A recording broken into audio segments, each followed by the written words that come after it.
Hey everybody, today I want to talk about your learning filter. And we've talked about this a little bit in the past, but I want to go into it a little bit more in depth today.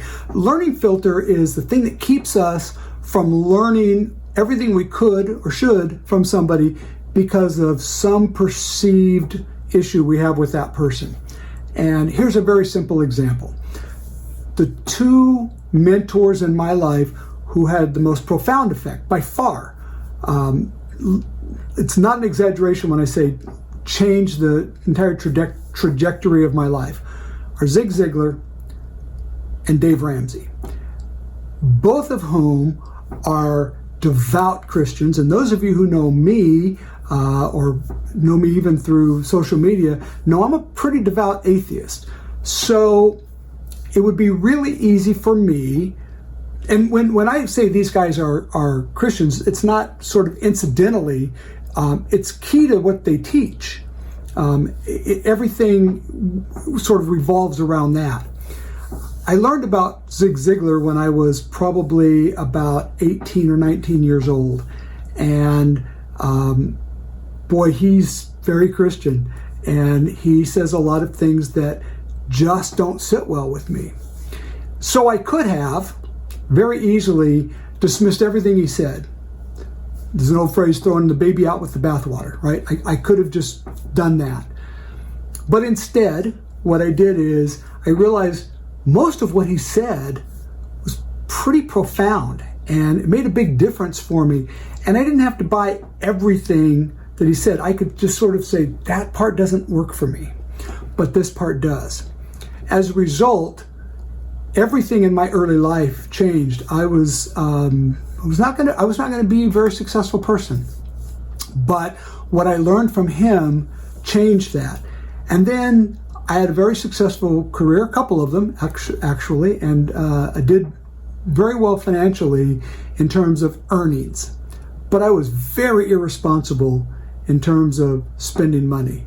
The truth is, had I been responsible, had I learned what I learned later in life in my 20s, and I put it into practice, and I won't say I learned, because I knew some of it, I knew this stuff on some level, but I didn't put it into practice. Had I done that in my 20s or even my 30s, I would have retired a very wealthy person. As it turns out, I ran into Dave Ramsey with the help of some really caring, good friends of mine. Jamie Bodie was one of them, Mitch Taylor, Ben Miller. All of those guys, by the way, very good friends of mine, very Christian. And Dave Ramsey is as Christian as they come. He is what you call an unapologetic Christian. And listening to him, people who are not Christian have a very difficult time sometimes and just go, Dave Ramsey says, it's not your money, it's God's money. It's like, it is my money. So I'm going to throw it all out. I tell you all of this because it applies to what we do in the DJ world as well. And if you'll let your filter let in the other parts, I think you'll learn a lot more. We see it in politics. People who hated Obama hated him so much that they couldn't ever imagine him doing anything good. And now we have Trump and we have the same issue. And people who hate Trump hate him on a visceral level. And the people who love Trump, doesn't matter what he does, right? So their filters are both skewed. And the reality is there should be no politician that you agree with on everything or that you disagree with on everything. They have to take stances on too many issues for you to possibly agree on everything. Now, you may disagree with the way they present it. Certainly Trump rubs a lot of people the wrong way. But when you tell me you don't agree with anything he's done, then I'm telling you, you have a problem with your learning filter. And I did the same thing when Obama was president. And I'm proud to tell you that I have been called everything on social media from a right-wing Christian fanatic. Yeah, me. Somebody just recently called me a lefty, and I'm like, what? Me? I'm a lefty now?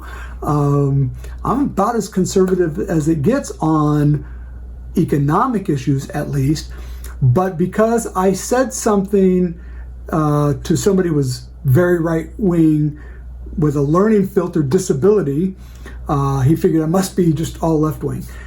So in the DJ world, we run into the same thing. There are people who don't like me, and there are people for the same reason we just talked about, because I'm pretty open about being atheist, and I had some pretty heated discussions with people about it, and I can't even begin to tell you some of the pretty vicious private messages I've gotten from people, from loving Christians, who've said, nothing you will ever say will have any value to me. I recently had a completely different experience at a DJ convention where somebody who was very upset about something I had said, nothing to do in the religious side of it, was very upset about something, and sent me a pretty nasty PM, and it said, I've loved your stuff and I've always learned a lot from you, but now I'm never ever going to take anything from you again.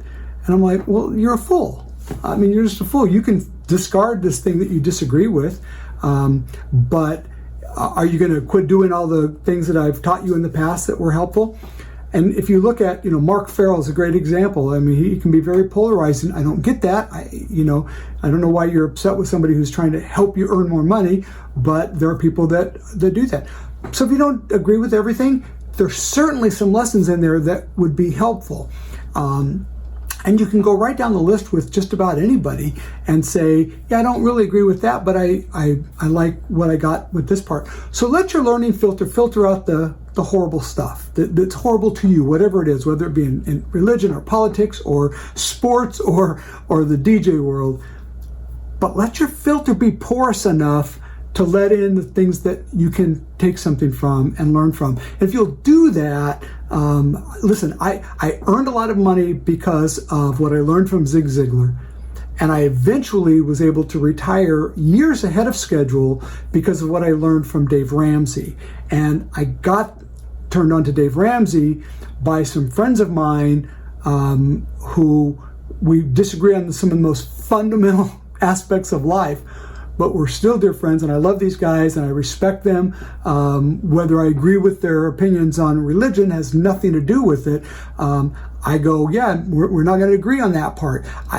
Maybe I don't agree with you on politics. I'm even friends with people who are Dodger fans, and so, but I just go, listen, they've got this one area of life where they're not, they're not thinking clearly, but that's fine.